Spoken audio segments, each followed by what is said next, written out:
And have you ever wondered how much capital it would take to build something truly revolutionary?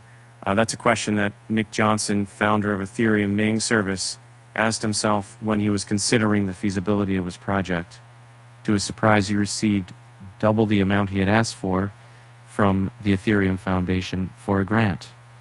Johnson spoke exclusively to CryptoMoon at ETH Global in London about the development of ENS, which allows users to create human-readable Web3 addresses that can double up as a Web3 for a wallet for cryptocurrencies and NFTs, as well as a domain for decentralized websites.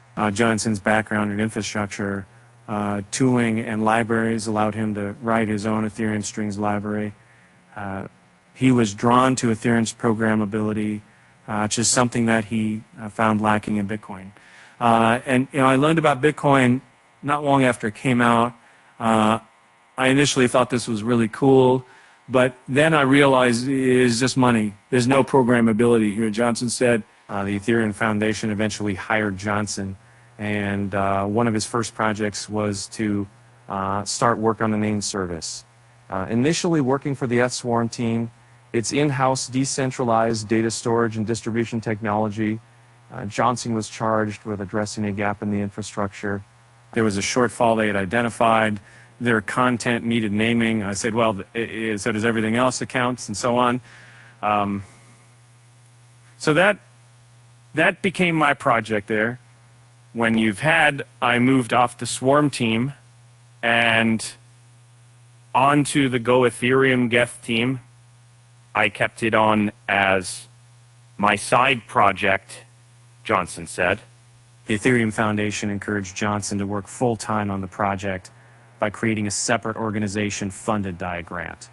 The ENS founder drew up rough figures to support a 2-year roadmap with a small team.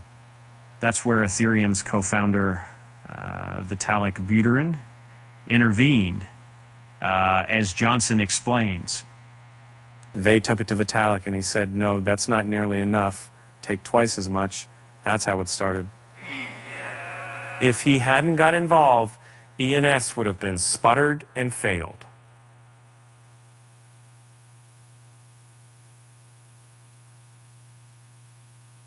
Since then, users have registered over 2 million ENS addresses, and for Johnson, this metric is not as crucial as others.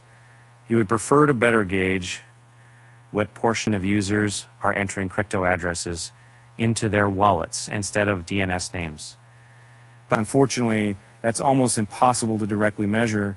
So instead, we have to look at things like adoption in terms of number of names, registrations, and renewals. However, Johnson says the team focuses on taking the service to networks that could benefit from Web3 utility. ENS needs to come to users where they are, so to speak. If there is a new distributed content network that is being widely used by users, then ENS say and should support it. So we need to be there to allow people to get that improvement in usability, Johnson said. The next couple of years, ENS intends to roll out Ethereum Layer 2 infrastructure, and Johnson hopes to make the service more plug-and-play friendly.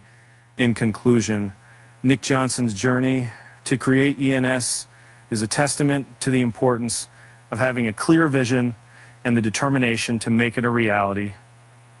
With that, you can say thanks for watching, and until next time,